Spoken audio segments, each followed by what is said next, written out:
La Arabia Saudita no ha aceptado renovar el tratado del petrodólar. Es que el mundo cambió, mi querido amigo. Ya no estamos en los 70s. Ya no estamos en los 70s. El mundo cambió. Hoy en día el principal importador de petróleo ya no es Estados Unidos, es China. En este momento, digamos, la Unión Soviética no está en decadencia. Rusia está emergiendo como potencia militar en toda regla. En este momento, el principal inversionista y socio comercial en el mundo ya no es Occidente, es China. Entonces, pues, son nuevas circunstancias. Occidente se está encerrando en su muralla proteccionista, no quiere saber nada del mundo, le están aplicando 100% de aranceles a los coches eléctricos chinos, Estados Unidos, ¿no? Europa le está aplicando el 35% de aranceles a los coches eléctricos chinos en una admisión de que ya no son capaces de competir con China. Esta carrera por la cuarta revolución industrial la perdió Occidente. Y cual avestruz que esconde la cabeza en la tierra, cree que negándose a admitir la realidad va a cambiar. Y no es así. Esto le permitió a Estados Unidos darle rienda suelta a la maquinita, ¿no? a la imprenta de dólares. Cual imprenta de Monopoly empezó a emitir dólares como si no hubiera mañana, ¿no? Y entonces el dólar empezó a inundar los mercados. Obviamente, digamos, el gobierno de Estados Unidos pudo endeudarse muchísimo más de lo que había hecho anteriormente. Obviamente esto permitió a Estados Unidos financiar el mayor presupuesto militar de la historia.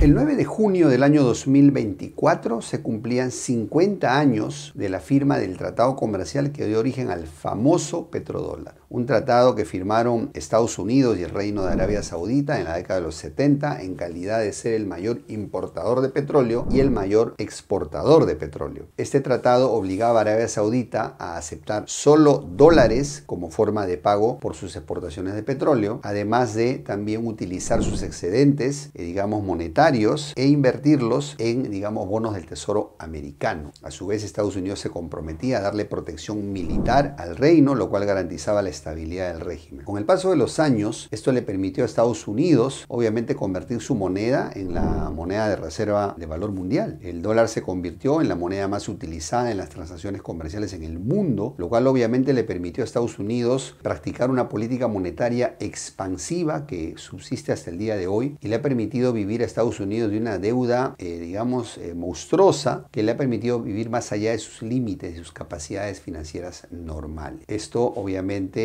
ha generado una serie de consecuencias, como el statu quo de Estados Unidos como hegemón mundial. Al Arabia Saudita negarse a renovar este tratado que cumplía 50 años, prácticamente es un desafío abierto al statu quo financiero actual y obviamente va a traer consecuencias. Por eso en este video vamos a analizar el por qué Arabia Saudita se negó a renovar ese tratado, cuáles van a ser esas consecuencias geopolíticas para, digamos, el mercado energético mundial, y también vamos a tratar de analizar si todo esto va a significar el principio del fin del dólar tal como lo conocimos hasta ahora. Quédate y te cuento más.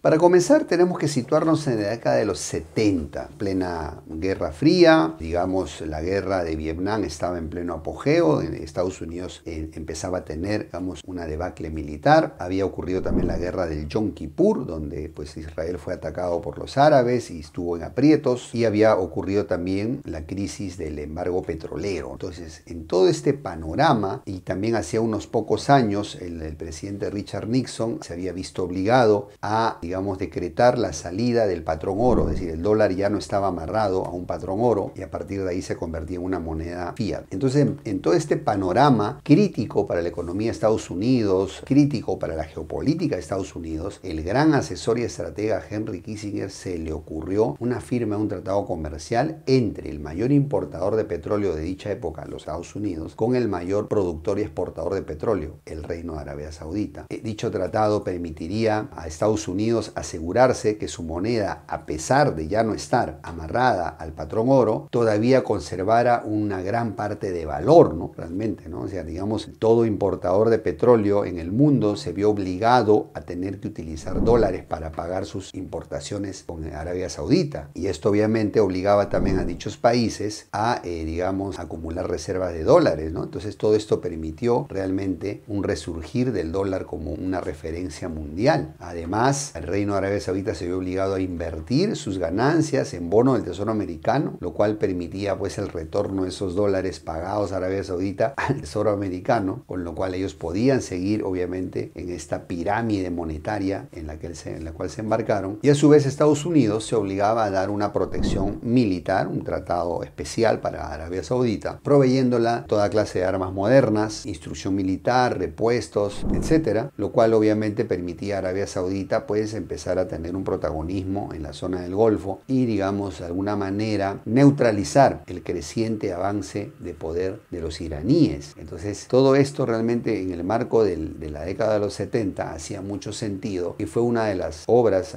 que dejó y legó Henry Kissinger a la política estadounidense. Estados Unidos, al tener garantizada la demanda de su moneda y al tener también garantizada, digamos, que su moneda sea considerada como moneda de reserva de valor mundial, esto le permitió a Estados Unidos darle rienda suelta a la maquinita, ¿no? a la imprenta de dólares, cual imprenta de Monopoly empezó a emitir dólares como si no hubiera mañana. Y entonces el dólar empezó a inundar los mercados, obviamente, digamos, el gobierno de Estados Unidos pudo endeudarse muchísimo más de lo que había hecho anteriormente. Obviamente esto permitió a Estados Unidos financiar el mayor presupuesto militar de la historia, digamos, superar a sus rivales en capacidad, digamos, de recursos financieros, y realmente fue una jugada maestra que llevó al colapso a la Unión Soviética, porque gracias a esto Estados Unidos se embarcó en una carrera armamentística, la famosa Guerra de las Galaxias de Reagan, en la cual incentivaron a los soviéticos a su vez a invertir demasiado, pero los soviéticos no tenían la espalda financiera que sí tenían los estadounidenses, con lo cual el 91 colapsa. Y gracias a toda esta estrategia del genial Henry Kissinger, que además había permitido la desunión entre China y la Unión Soviética, permitió el colapso soviético el 91 y el advenimiento del mundo unipolar a favor de los Estados Unidos.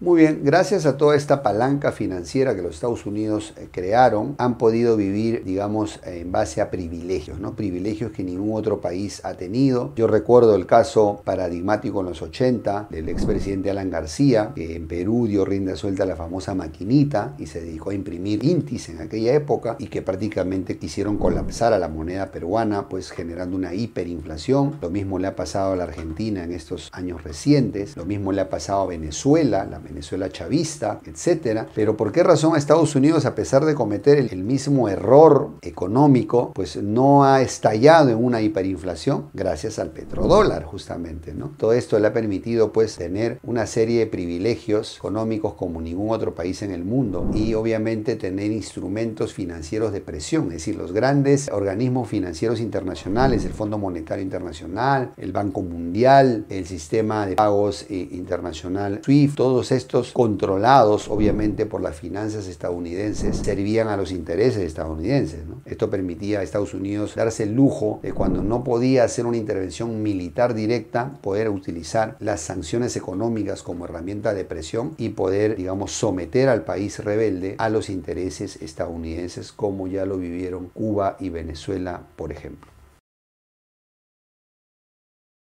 Entonces, siguiendo una cronología de hechos, de hitos históricos que han socavado la hegemonía del dólar, podemos mencionar la crisis del 2008, la crisis subprime, de deuda subprime, de las hipotecas en Estados Unidos, donde los famosos activos derivados contaminaron toda la contabilidad de grandes bancos, que no es más que un sistema financiero desregulado, un sistema financiero totalmente, digamos, guiado por la codicia, con falta de regulaciones, y todo esto obviamente pues un festín financiero que Estados Unidos vivió hasta el 2008, en que estalla esta crisis, que se trae a banco a grandes instituciones financieras como el JP Morgan, y que a raíz de esa crisis, que tuvo su origen en Estados Unidos e impactó al mundo entero, gran parte del sur global, comandados por China sobre todo, se dieron cuenta que este statu quo no da más, que este statu quo es dañino, que este statu quo beneficia solo a unos cuantos a expensas de la mayoría. Y entonces, a partir de ese año, empezaron a tomar medidas.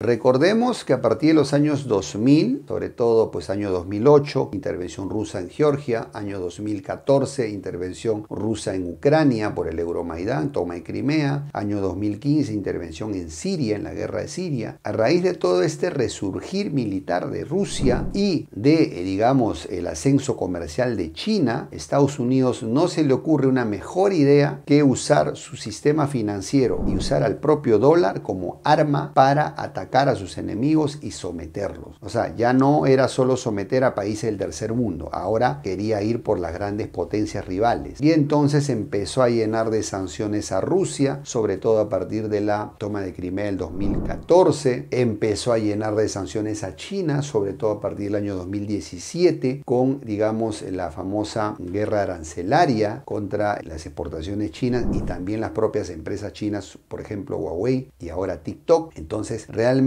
Estados Unidos empezó a hacer un mal uso del poder que le habían concedido el resto de países, porque valgan verdades, si el dólar tenía el poder que tenía, no solo era gracias al acuerdo con Arabia Saudita, también era porque en cierta forma la gran mayoría de países, sobre todo el sur global, consentían ese statu quo, ya sea por dejadez o ya sea por miopía. El sur global permitía que ese statu quo dañino perdurara, pero cuando ya Estados Unidos empieza a atacar a rivales grandes, es cuando realmente estos rivales empiezan a unirse porque comparten un enemigo común. Y es ahí que viene el germen de los famosos BRICS también. Se empiezan a unir países que están siendo sancionados o que están a disgusto con el statu quo actual de privilegio para los Estados Unidos, y es que ahí empieza la génesis de la caída de la hegemonía del dólar.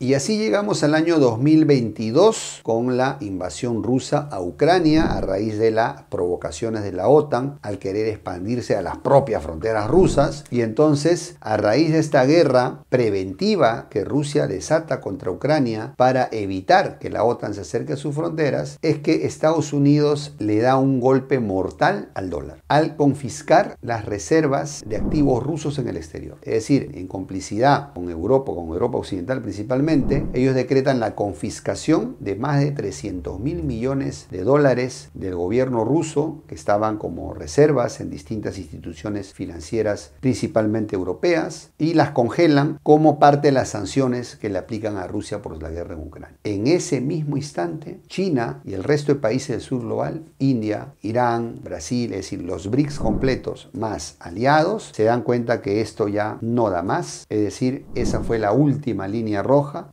A partir de ahí, ellos dicen, Estados Unidos y Occidente no son socios confiables, porque si ahora se lo están haciendo a Rusia, mañana me lo pueden hacer a mí. Y entonces ya no hay confianza. En ese momento, en ese mismo instante, se quiebra la confianza en el dólar. A partir de ahí, ya el BRICS se propone abiertamente y descaradamente como objetivo la desdolarización de las, digamos, del comercio y las transacciones entre los países miembros. Es decir, impulsar un proceso de desdolarización abiertamente explícito. Entonces, por eso hemos visto a los BRICS en las últimas reuniones del año 2023 y este año 2024 anunciar como objetivo a conseguir en los próximos años la desdolarización completa de sus vínculos comerciales y financieros entre los países miembros. Entonces, esto realmente es un golpe mortal a, digamos, la hegemonía del dólar tal como la conocimos.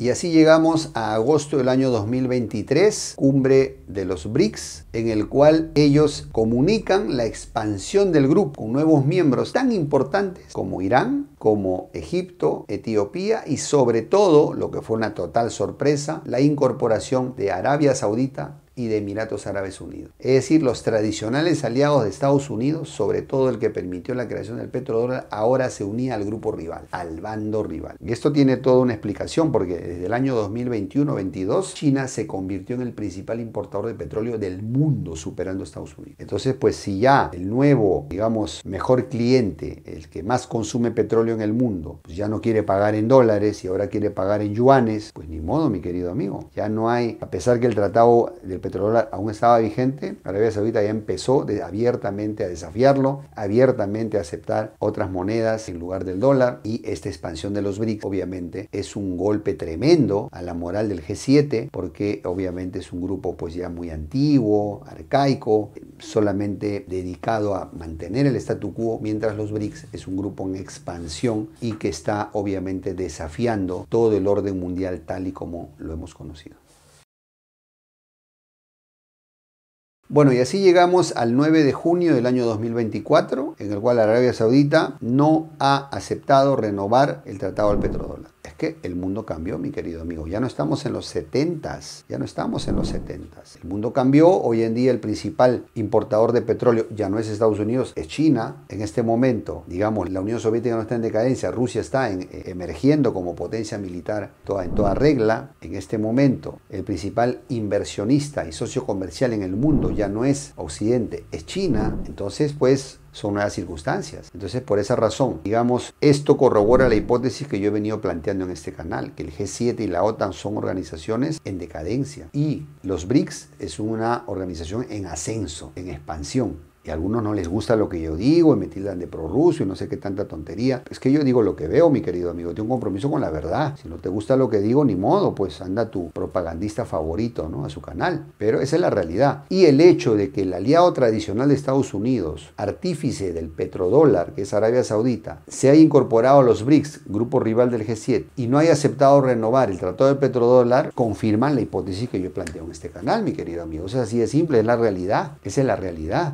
Entonces todo esto está generando una cascada de cambios, ¿ok? Que se van a acelerar toda esta guerra que ha impulsado la OTAN, todo este guerrerismo, lo único que está haciendo, y ahora pues se habla de las sanciones a China también, ¿no? De unos aranceles locos, de 100% de aranceles a los autos chinos en Estados Unidos. Se habla de aranceles del 25-35% contra los coches chinos eléctricos en Europa. Es decir, Estados Unidos y Occidente se cierran en una autarquía, se cierran tras sus murallas, cometen un error histórico que lo cometió la dinastía Ming en China en el siglo XIX, y el mundo no se va a detener porque Occidente se cierre en sus murallas. El mundo va a seguir evolucionando, innovando y modernizándose. Es decir, ellos van a perder esta carrera en la cuarta revolución industrial que la está ganando China, lamentablemente para ellos.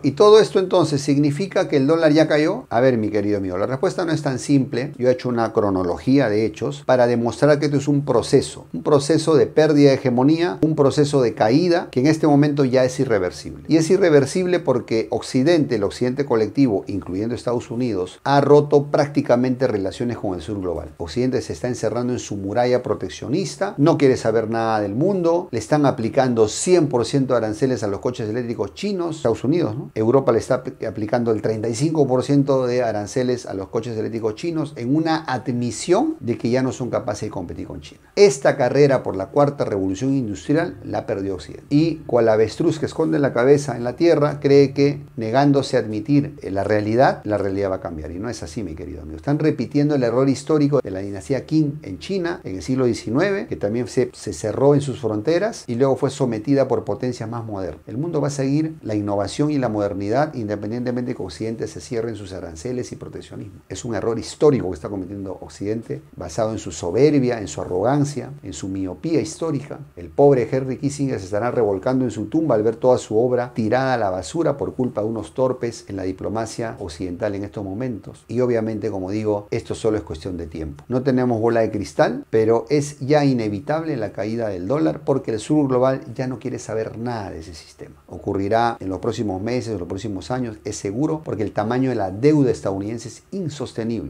Poca gente habla de eso. Estados Unidos es como una empresa que tiene unos pasivos que superan largamente la suma de sus activos y su patrimonio. Es un país quebrado, que en cualquier momento, cuando ya se termine de acabar la poca confianza que queda en el dólar, se derrumbará como un castillo de naipes el sistema financiero global más temprano que tarde. Muy bien, mis queridos amigos, mis queridos hermanos en Latinoamérica, de esta manera llegamos al final de nuestro video con las siguientes conclusiones. Estados Unidos, en una genial estrategia comercial, logró imponer su moneda al mundo a través del famoso petrodólar. Esto para apuntalarla luego de la salida en el patrón oro. Este sistema de petrodólar le permitió una posición de privilegio a Estados Unidos, en la cual pudo emitir su moneda como si no hubiera mañana y pudo endeudarse más allá de lo razonable y vivir de prestado, digamos, de alguna manera vivir a expensas del comercio internacional de otros países. Luego, cuando se sintió desafiada, empezó a usar este sistema que de alguna manera el sur global lo había consentido por confianza, lo empezó a usar contra el sur global, contra sus rivales geopolíticos, sobre todo las potencias rivales China, Rusia. Y esto fue el punto de no retorno. Cuando Estados Unidos empezó a usar el dólar como arma financiera para someter a sus rivales, es cuando se acabó el reinado del dólar. ¿Por qué? Porque se perdió la confianza. El último clavo en el ataúd de la desconfianza contra el dólar ha sido la confiscación de los activos rusos en el extranjero, lo cual es un robo descarado, esa es la verdad, esa es la verdad. Y también la guerra arancelaria contra China, digamos, la guerra aranceles por todo lado contra China, en una admisión de que China ya les ganó la carrera por la cuarta revolución industrial. Entonces, realmente esto generó en el sur global una ola de repudio y permitió la unidad de los actores principales del sur global y fue la génesis y la creación de los BRICS, que es un grupo rival al G7 y que está en plena expansión, a tal punto que inclusive la propia Arabia Saudita, otrora aliado para generar el petrodólar, ahora se les ha volteado, ¿no? Ahora está con los BRICS y ahora se ha negado a firmar la renovación del tratado del petrodólar. Imagínense todo esto. Y Occidente, en su desesperación, se cierra en sus fronteras. Los antiguos defensores del libre comercio y del liberalismo ahora son los defensores del proteccionismo y de las trabas al libre comercio. ¿Quién lo diría? Ironías del destino. En Latinoamérica, ¿qué debemos aprender de todo esto? Debemos aprender nosotros a que si nosotros no desarrollamos una nueva generación de políticos patriotas que se dediquen a prepararse bien y a defender nuestros intereses, nuestra suerte no va a cambiar. Vamos a pasar del petrodólar, de estar sometidos al petrodólar, a las monedas de las nuevas potencias emergentes. Porque no hay potencia buena, mi querido amigo. Todas son potencias y todas se guían por interés. Debemos dejar de comer cuentos en Latinoamérica y dejar de ser tan ilusos, cándidos, por no decir otra palabra. Entonces, eso es la visión de la nueva generación, recuperar nuestra identidad, conocer y amar lo nuestro y a partir de ahí construir un patriotismo positivo que construye y modernice nuestros países. Creo que es algo alcanzable. Muy bien, sí, te invito a dejar tus comentarios en la casilla de abajo, ya sea que estés de acuerdo o en desacuerdo conmigo, no pasa nada. ¿Será realmente el fin del dólar como lo conocemos o no pasa nada y tenemos dólar para rato? Te mando un gran abrazo, te veo en el siguiente video y recuerda, nuestra amada Latinoamérica necesita hoy más que nunca unidad, pragmatismo y nacionalismo para ser grandes. Hasta la próxima.